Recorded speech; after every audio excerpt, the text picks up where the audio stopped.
جب علم ہوا تو لکھائی گئی، وہ کار بہت کم استعمال میں رہتی تھی۔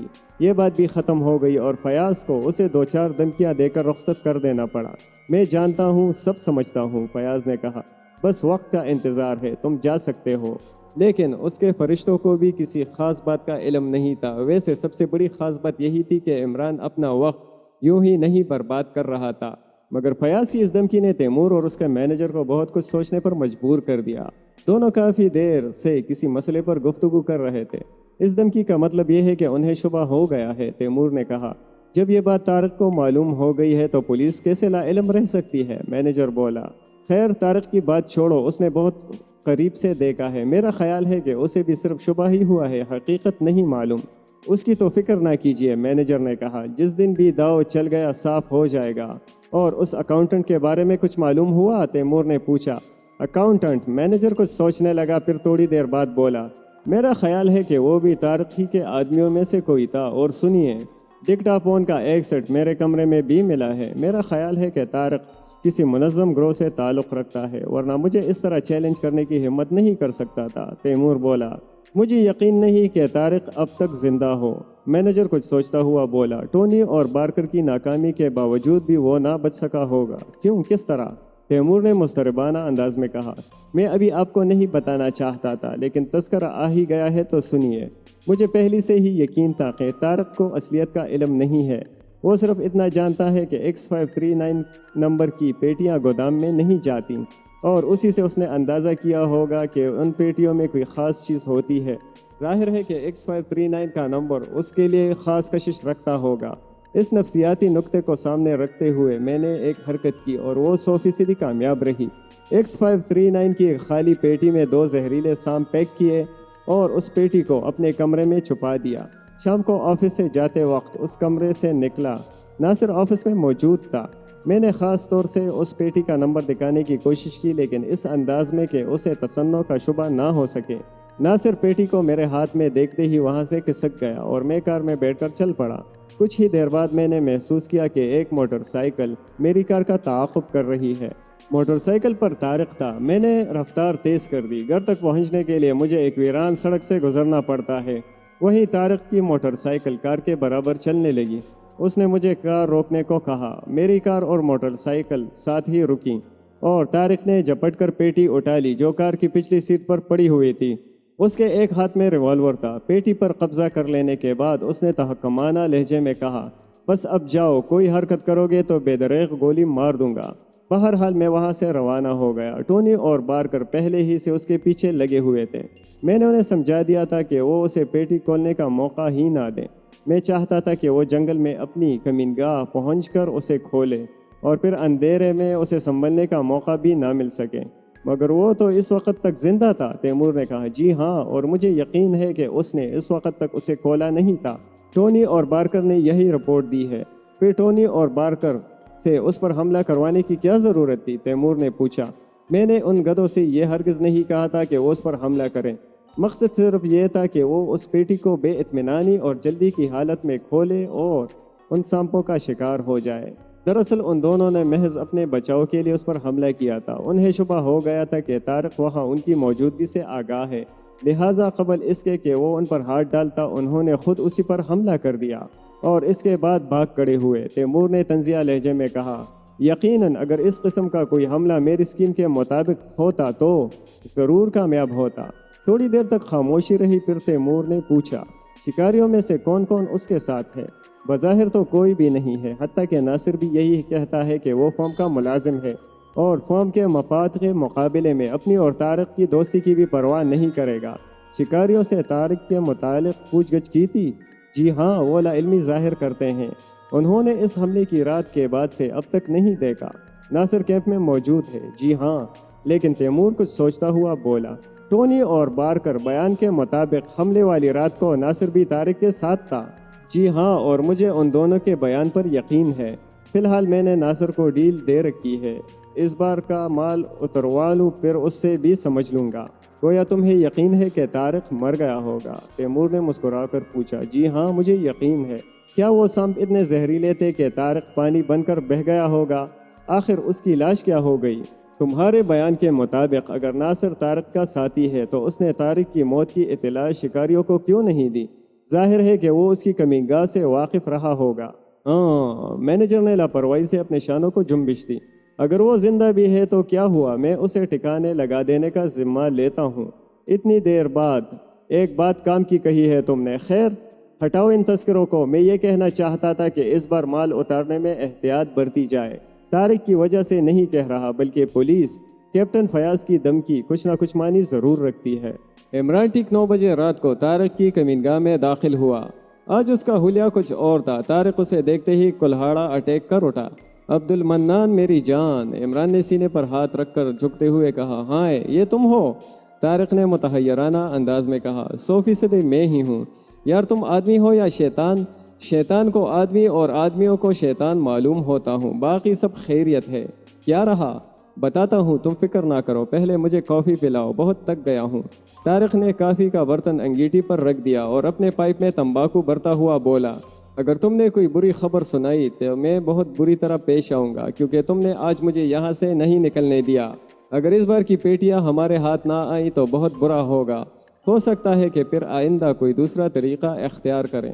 میں تمہاری طرح الاڑی نہیں، اکاڑی کیا کہتے ہیں اسے؟ ہاں، اناڑی اناڑی۔ میں تمہاری طرح اناڑی نہیں ہوں، ہمیشہ پکا کام کرتا ہوں۔ پیٹیاں اڑا دی نا تم نے؟ طارق سیدھا ہو کر بیٹھتا ہوا بولا۔ بس اڑا ہی سمجھو۔ کیا مطلب؟ میں انہیں ان کے گھر تک پہنچا آیا ہوں۔ صاف صاف بتاؤ۔ طارق جھنجھلا گیا۔ صاف صاف بتا رہا ہوں۔ عبد المنان، طارق غرایا۔ ارے تو بگڑتے کیوں ہو یار؟ پہلے مجھے کافی پی لینے دو، پھر اطمینان سے بتاؤں گا۔ میں بہت برا آدمی ہوں، طارق نے کلہاڑے کے دستے کو مضبوطی سے پکڑتے ہوئے کہا۔ غلط کہتے ہو تم، صورت سے میاں آدمی معلوم ہوتے ہو۔ اگر داڑھی رکھ لو تو ہم جیسے لوگ بھی تمہارا احترام کریں۔ چلو کافی پلاؤ یار، کیا تمہیں مجھ پر اعتبار نہیں؟ انڈیل کر پی لو، طارق نے ناخوشگوار لہجے میں کہا۔ عمران نے محسوس کیا کہ اس کا بایاں ہاتھ کلہاڑے کے دستے پر ہے اور داہنا جیب میں۔ وہ جانتا تھا کہ طارق ریوالور بھی رکھتا ہے، لیکن وہ بڑی بے پرواہی سے کپ میں کافی انڈیلنے لگا۔ کافی کی 2-3 چسکیاں لینے کے بعد اس نے کہا۔ کل 15 پیٹیاں ہیں، میں نے اچھی طرح شمار کیا تھا، مگر یار مجھے وزن کچھ زیادہ نہیں معلوم ہوا۔ کیا تم نے اٹھا کر دیکھا تھا؟ طارق نے پوچھا۔ نہیں، اٹھانے والوں کی شکلیں دیکھی تھی، بوجھ اٹھانے والے کی شکل ہی دیکھ کر وزن کا اندازہ ہو جاتا ہے۔ غالباً سمجھ گئے ہوگے۔ ہاں میں سمجھ گیا ہوں، لیکن تم نے تو کہا تھا کہ میں انہیں راستے ہی سے غائب کر دوں۔ ہاں میں جادوگر ہوں نا، چھو لیا اور معاملہ صاف۔ یار طارق، تم نے عقل تو نہیں بیچ کھائی؟ معلوم ہوتا ہے کہ تم نے چھو منتر والے جاسوسی ناول بہت پڑھے ہیں۔ پھر کیا جک مارتے رہے ہو؟ طارق پھر چلا گیا۔ چلو یہی سمجھ لو، لیکن میں ابھی تھوڑی دیر بعد تمہاری آنکھیں کھول دوں گا۔ طارق کچھ نہ بولا، وہ تیز نظروں سے عمران کو گور رہا تھا۔ عمران سر جھکائے کافی پیتا رہا، پھر پیالہ خالی کرنے کے بعد اسے زمین پر پٹخ کر آستین سے ہونٹ خشک کرنے لگا۔ میں سمجھا، طارق غرایا، تمہاری نیت میں فتور آ گیا ہے اور تم اکیلے ہی ہضم کرنا چاہتے ہو۔ بس اب چپ رہو ورنہ مجھے بھی غصہ آ جائے گا، اور مجھے غصہ آنے کا مطلب یہ ہوتا ہے کہ میں ہفتوں ہسپتال میں پڑا رہوں۔ بتاؤ وہ پیٹیا کہاں ہے؟ طارق نے کسی سام کی طرح پھنکار کر ریوالور نکال لیا۔ ارے واہ یار، نیکی اور پوچھ پوچھ، لاہول۔ شاید میں غلط بول رہا ہوں، وہ کیا محاورہ ہے؟ نیکی کا پھول نہیں، کیا کہتے ہیں؟ تم ہی بتاؤ، میں کون سا محاورہ بول رہا تھا؟ موقع کا کوئی شعر یاد نہیں ورنہ وہی سناتا۔ پیٹیا کہاں ہے؟ طارق گرج کر بولا۔ وہ بات کو پوچھنا، پہلے محاورہ، آہا یاد آ گیا، نیکی برباد گناہ لازم۔ لو دوسرا بھی یاد آ گیا، غالباً حاتم طائی کا محاورہ ہے، نیکی کر دریا میں ڈال۔ ویسے اردو کے ایک مصنف نے شادی کر دریا میں ڈال بھی لکھا ہے۔ جو بھی پسند آئے اس موقع کے لیے منتخب کر لو۔ تم نہیں بتاؤ گے؟ سنو، جیفرسن روڈ پر کاد بنانے کے کارخانے کے قریب ایک عمارت ہے، اس کے علاوہ وہاں اور کوئی عمارت نہیں۔ وہ پیٹیا اسی عمارت میں ہے، ریگل لاج میں۔ طارق جلدی سے بولا۔ او، وہ عمارت تیمور ہی کی ہے، میں ابھی 1 گھنٹہ پہلے ہی ان دونوں کو اسی عمارت میں چھوڑ کر آیا ہوں، عمران نے کہا۔ پیٹیا وہی ہے؟ طارق نے پوچھا۔ ہاں، اور وہ دونوں بھی وہی ہیں، ان کے علاوہ اور کوئی نہیں۔ ہم انہیں دن دہاڑے لوٹ سکتے ہیں، اس غلط فہمی میں نہ رہنا برخوردار، طارق نے سنجیدگی سے کہا۔ تیمور اور مینیجر دونوں ہی خطرناک آدمی ہیں، دولت نے انہیں بظاہر شریف بنا رکھا ہے، لیکن وہ مردار خور گیدڑوں سے بھی بدتر ہیں، خصوصاً تیمور کے ہاتھ میں اگر ریوالور ہو تو وہ دیوانہ ہو جاتا ہے۔ ارے چھوڑو بھی، ابھی تم بھی تو دیوانے ہو گئے تھے، پھر کیوں جیب میں رکھ لیا ریوالور؟ ارے ہم وہ ہیں کہ توپوں کے رخ پیر دیں، چلو اٹھو، اگر اسی وقت ساری پیٹیاں سمیٹ نہ لوں تو منہ پر تھوک دینا، یا مجھ سے کہنا کہ میں چاند پر تھوکوں گا اور وہ الٹ کر خود میرے منہ پر آ جائے گا۔ محاورہ محاورہ نہیں، کام کی بات کرو، تمہاری اسکیم کیا ہے؟ دونوں کو پکڑ کر خوب اچھی طرح مرمت کریں گے اور ان کی آنکھوں کے سامنے ساری پیٹیاں نکال کر لائیں گے۔ کیا تم یہ سمجھتے ہو وہ اس کی رپورٹ پولیس کو دے سکیں گے؟ کچھ نہیں کہا جا سکتا، مجھے یقین نہیں ہے کہ وہ دونوں اس عمارت میں تنہا ہی ہوں گے۔ اچھا تو تم ہی اپنی اسکیم بتاؤ، عمران نے کہا۔ میری اسکیم فی الحال کوئی بھی نہیں، ان پیٹیوں کا اس عمارت تک پہنچ جانا اچھا نہیں ہوا، نہ تم نے خود کچھ کیا اور نہ مجھے کچھ کرنے دیا۔ تم کیا جانو کہ میں نے کیا کیا کیا ہے؟ میری جگہ ہوتے تو آنکھیں نکل پڑتی۔ اور کیا کیا ہے تم نے؟ گر کی باتیں تو میں اپنے باپ کو بھی نہ بتاؤں گا۔ میں نے تم سے پیٹیوں کا وعدہ کیا ہے، وہ تمہیں اس وقت سے لے کر 3 بجے کے اندر اندر مل جائیں گی۔ دل چاہے میری مدد کرو، دل چاہے نہ کرو، میں تم سے اسی لیے بھی نہ کہوں گا، بس دور سے تماشا دیکھتے رہنا۔ 11 بجے تک کات کے کارخانے کی آخری شفٹ چلتی ہے، اس کے بعد وہ بند کر دیا جاتا ہے، ہمیں اس کے بند ہونے کا انتظار کرنا پڑے گا۔ بہرحال میں ٹھیک 12 بجے اس عمارت میں داخل ہو جاؤں گا، سمجھے؟ وہاں پہنچ کر کیا کرو گے؟ انڈے دوں گا۔ عمران جی جلا گیا۔ تمہیں اس سے کیا سروکار کہ میں کیا کروں؟ پیٹیاں تم مجھ سے لینا، اگر تمہیں ان دونوں سے خوف معلوم ہوتا ہے تو باہر ہی میرا انتظار کرنا، میں تمہیں مجبور نہیں کروں گا، اگر میں مارا جاؤں تو دم دبا کر بھاگ آنا بس۔ تم مجھے بزدل سمجھتے ہو؟ طارق غرایا۔ باتیں تو بزدلوں ہی کسی کرتے ہو، چلو اٹھو۔ طارق اس کا بازو پکڑ کر کھینچتا ہوا بولا، مگر میں ناصر کو نہیں لے جاؤں گا۔ کیوں؟ بے وقوف آدمی ہے، کام بگڑ جائے گا، وہ تمہاری طرح ذہین اور معاملہ فہم نہیں ہے۔ ہاں تو چلو۔ تمہاری موٹر سائیکل کہاں ہے؟ عمران نے پوچھا۔ چلو وہ بھی مل ہی جائے گی۔ طارق نے اپنا ریوالور لوڈ کیا، کچھ زائد کارتوس بھی جیب میں ڈالے اور وہ دونوں غار سے نکل آئے۔ طارق نے موٹر سائیکل ایک جگہ جھاڑیوں میں چھپا رکھی تھی۔ تھوڑی دیر بعد موٹر سائیکل کی تیز آواز جنگل کے سناٹے میں گونج رہی تھی۔ منزل مقصود تک پہنچنے میں صرف 1 گھنٹہ صرف ہوا اور موٹر سائیکل سڑک کے کنارے ایک نالے میں اتار دی گئی۔ یہاں چاروں طرف سناٹا تھا، کھاد کی فیکٹری بند ہو چکی تھی۔ ان اطراف میں اس فیکٹری اور ریگل لاج کے علاوہ اور کوئی عمارت نہیں تھی۔ وہ دونوں ریگل لاج کی طرف بڑھنے لگے۔ باہر کی طرف کھلنے والی کسی بھی کھڑکی میں روشنی نہیں دکھائی دے رہی تھی۔ یہاں کتے ضرور ہوں گے، طارق بولا، ہیں لیکن صرف 2 عدد، اور وہ اندر اپنے بستروں پر دراز ہوں گے، لیکن ان میں سے ایک بھی بھونکنا نہیں جانتا، وہ صرف کاٹنے والے کتے ہیں۔ خیر آؤ۔ عمران نے آگے بڑھ کر ایک کھڑکی کے شیشے توڑے اور اندر ہاتھ ڈال کر چٹخنی نیچے گرا دی، پھر کھڑکی کھول کر وہ دونوں اندر کود گئے۔ چاروں طرف تاریکی تھی۔ عمران نے جیب سے ٹارچ نکالی اور اس کی مدھم سی روشنی میں آگے بڑھتے چلے گئے۔ ابھی تک انہیں ٹارچ کی روشنی کے علاوہ اور کوئی دوسری روشنی نہیں دکھائی دی تھی۔ وہ خاموشی سے مختلف کمروں سے گزرتے رہے۔ اچانک وہ بے تحاشا چونکے، کیونکہ اب وہ جس کمرے سے گزر رہے تھے وہ یک بیک روشن ہو گیا تھا۔ تم دونوں اپنے ہاتھ اوپر اٹھا لو، کسی نے پشت سے کہا، اور عمران دڑام سے پیچھے کی طرف چاروں خانے چھت گرا۔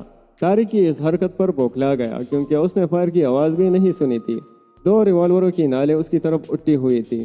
تم اسے دیکھو، تیمور نے مینیجر سے کہا۔ اشارہ عمران کی طرف تھا۔ مینیجر ریوالور کا رخ اس کی سینے کی طرف کیے ہوئے آگے بڑھا۔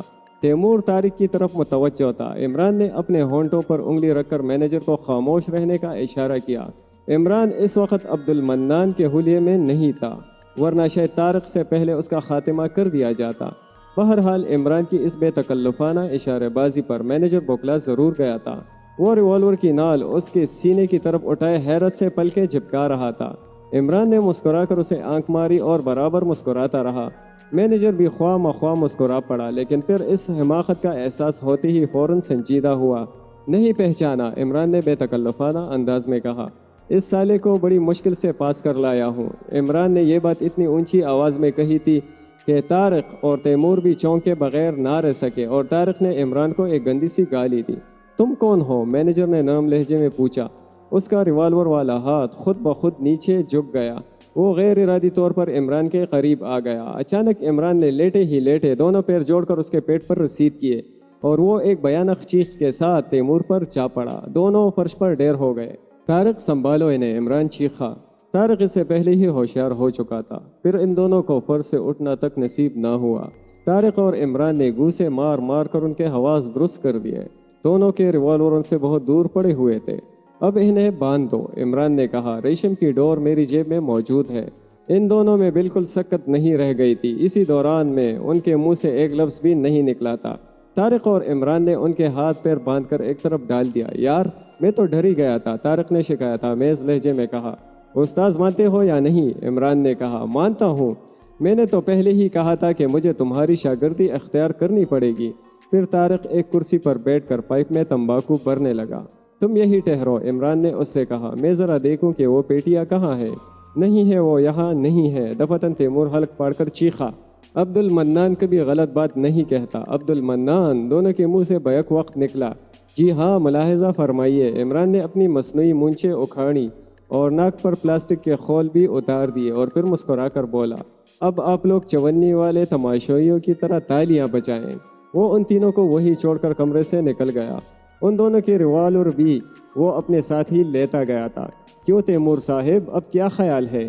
طارق نے پائپ سلگا کر آرام کرسی میں نیم دراز ہوتے ہوئے کہا۔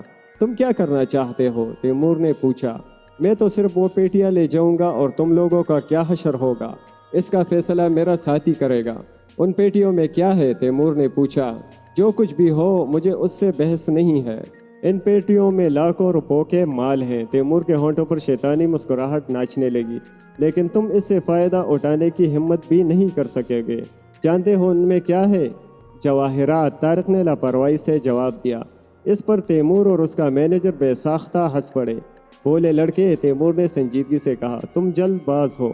میں جانتا ہوں کہ طاقتور اور دلیر ہو، یہ بھی جانتا ہوں کہ شہر میں ڈالے جانے والے بڑے ڈاکوں میں تمہارا ہاتھ ضرور ہوتا ہے، لیکن تم ان پیٹیوں سے کوئی فائدہ نہیں اٹھا سکتے، کیونکہ ان میں کوکین ہے اور کوکین فروخت کر لینا آسان کام نہیں ہے، اس کے لیے تنظیم ضروری ہے۔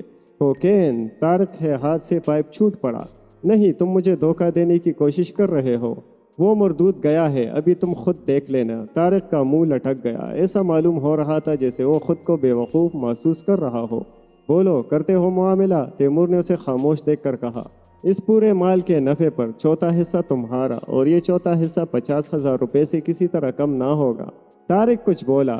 چلو کول دو ہمیں، تم اس راز سے واقف ہو گئے ہو، لہٰذا تمہیں حصہ دار تو بنانا ہی پڑے گا، لیکن اگر تم اپنے وعدے سے پھر گئے تو تمہارے ہاتھ ہر وقت ہماری گردنوں تک پہنچ سکیں گے، کیونکہ تم ہمارے راز سے واقف ہو گئے ہو۔ ہاں اچھا ٹھیک ہے۔ طارق انہیں کھولنے کے لیے اٹھا ہی تھا کہ عمران کمرے میں داخل ہوا۔ یار عبد المنان، اس نے جھمبی ہوئی ہنسی کے ساتھ کہا، ساری محنت برباد ہو گئی۔ کیوں، کیا ہوا؟ طارق نے تیمور سے جو کچھ سنا تھا دہرا دیا اور پھر بولا، نفع کا چوتھا حصہ کم نہیں ہوگا، اس میں سے آدھا تمہارا اور آدھا میرا۔ چلو کھولو انہیں۔ مجھے اعتراض نہیں ہے، مگر ٹھہرو، اس طرح ان کی باتوں پر یقین کر لینا ٹھیک نہیں ہے۔ ان سے باقاعدہ تحریری اعتراف نامہ حاصل کیا جائے، اسے ہم اپنے پاس رکھیں گے تاکہ ہمیشہ نفع کی رقم ہمیں ملتی رہے۔ ہم کوئی تحریر ہرگز نہیں دیں گے۔ تیمور غرایا۔ تم کیا، تمہارے باپ بھی دیں گے؟ میں طارق کی طرح بولا نہیں ہوں، سمجھے؟ میں کوکین کی فروخت کا بھی انتظام کر سکتا ہوں۔ نہیں طارق، انہیں اٹھا کر اس کمرے میں لے چلو جہاں لکھنے کی میز ہے۔ جلدی کرو یار، چلو بھی۔ ان دونوں کو اٹھا کر دوسرے کمرے میں لایا گیا۔ یہاں فون بھی موجود تھا اور لکڑی کی 15 عدد پیٹیاں ایک ڈھیر کی صورت پہ پڑی ہوئی تھیں۔ تمہارا جو دل چاہے کرو، تیمور چیخا، لیکن ہم سے کوئی تحریر ہرگز نہیں لے سکتے۔ عمران ہنسنے لگا، پھر اس نے طارق سے کہا، ذرا اپنا ریوالور تو نکالنا، انہیں اپنے بہتیرے راز اگلنے پڑیں گے۔ طارق نے ریوالور نکال کر عمران کی طرف بڑھا دیا۔ عمران نے بائیں ہاتھ میں ریوالور پکڑا اور داہنے ہاتھ سے طارق کے جبڑے پر ایک زوندار گونسا رسید کر دیا۔ ارے ارے، یہ کیا؟ طارق فرش پر ڈھیر ہوتا ہوا چیخا۔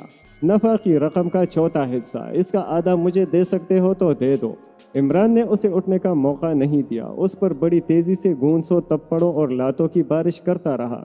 ابے کیا پاگل ہو گیا ہے؟ طارق نے اس کی گردن پکڑنے کی کوشش کرتے ہوئے کہا۔ نہیں، نہ آدھا نہ چوتھائی، یہ ساری کوکین میں ہضم کروں گا، مجھ سے جو بچے گی وہ میرے بال بچے کھائیں گے، عمران نے کہا اور اس کا ہاتھ مروڑ کر اسے عہدہ کر دیا۔ پھر پشت پر گھٹنا ٹیک کر جیب سے ریشم کی تیسری ڈور نکالی اور دیکھتے ہی دیکھتے اس کے ہاتھ پشت پر باندھ دیے۔ اس دوران میں طارق کے منہ سے گالیوں کا طوفان امنڈتا رہا۔ تیمور اور مینیجر بے تحاشا ہنستے رہے۔ کیوں طارق، اب کیسی رہی؟ تیمور نے جلے برے لہجے میں کہا، تم نے جو کنواں اپنے مالک کے لیے کھودا تھا، اس میں خود بھی گر گئے۔ یہ بات تم نے پتے کی کہی ہے تیمور صاحب، عمران سر ہلا کر بولا۔ پھر وہ فون کی طرف بڑھا اور کسی کے نمبر ڈائل کر کے ماؤتھ پیس میں بولا، hello Intelligence Bureau, captain Fayyaz کہاں ہے؟ گھر پر؟ اچھا شکریہ۔ عمران ڈسکنیکٹ کر کے دوسرے نمبر ڈائل کرنے ہی جا رہا تھا کہ تینوں بیک وقت چیخے، تم یہ کیا کرنے جا رہے ہو؟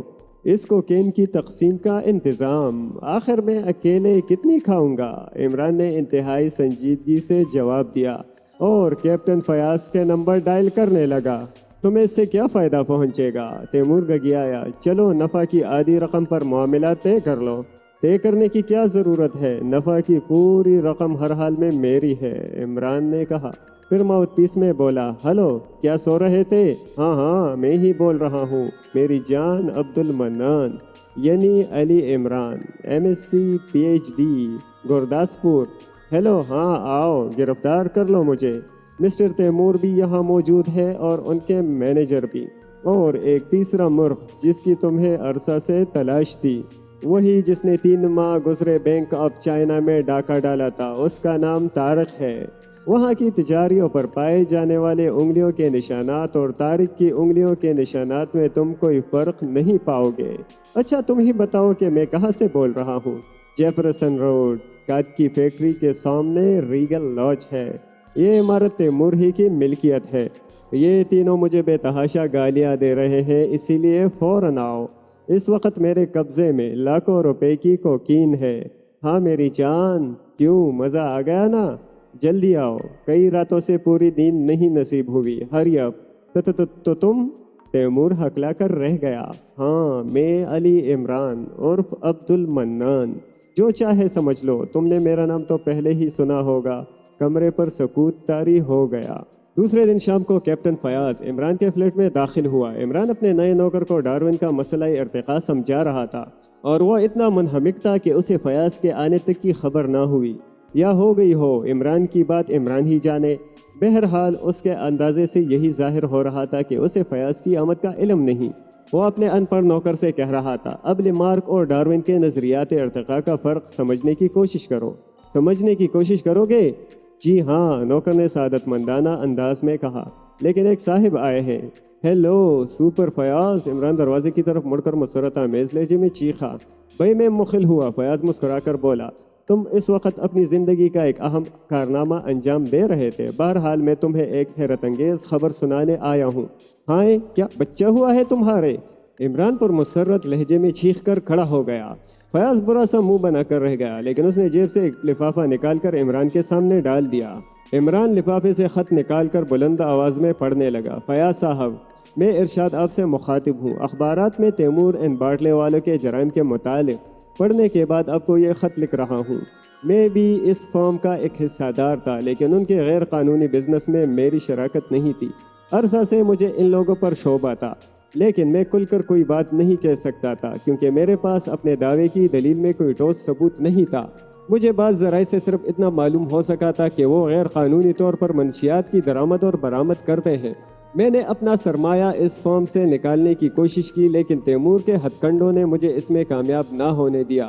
میں پولیس سے بھی شعبے کا اظہار کر سکتا تھا، لیکن ظاہر ہے کہ مجھ سے ثبوت ضرور مانگا جاتا، لہٰذا میں نے کافی غور و خوض کے بعد پولیس کو اس فارم کی طرف سے متوجہ کرنے کے لیے یہ سارا ڈرامہ مرتب کیا تھا۔ ہڈیوں کے ڈھانچے کی حقیقت تو آپ پر واضح ہو چکی ہے، اس کے علاوہ اور دوسری باتیں بھی 100% محمل تھیں۔ راضیہ کے وینٹی بیگ میں نے ہی سانپ رکھوایا تھا، اور وہ سانپ قطعی بے ضرر تھا۔ میں جانتا تھا کہ وہ اس دن یقینی طور پر شو روم میں جائے گی۔ بہرحال میں اپنے مقصد میں کامیاب ہو گیا، لیکن آپ کی کامیابی قابل رشک ہے۔ یہ سب کچھ کر ڈالنے کے باوجود بھی مجھے یقین نہیں تھا کہ پولیس ان کی غیر قانونی حرکتوں کا سراغ بھی پا لے گی۔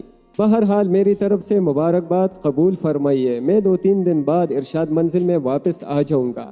خط ختم کر کے عمران نے برا سا منہ بنایا، پھر بولا، یہ کسٹ یہی سمجھتا ہے کہ اس کی اس حرکت کی بنا پر کامیابی ہوئی ہے، حالانکہ میں نے بہت پہلے تم سے کہا تھا۔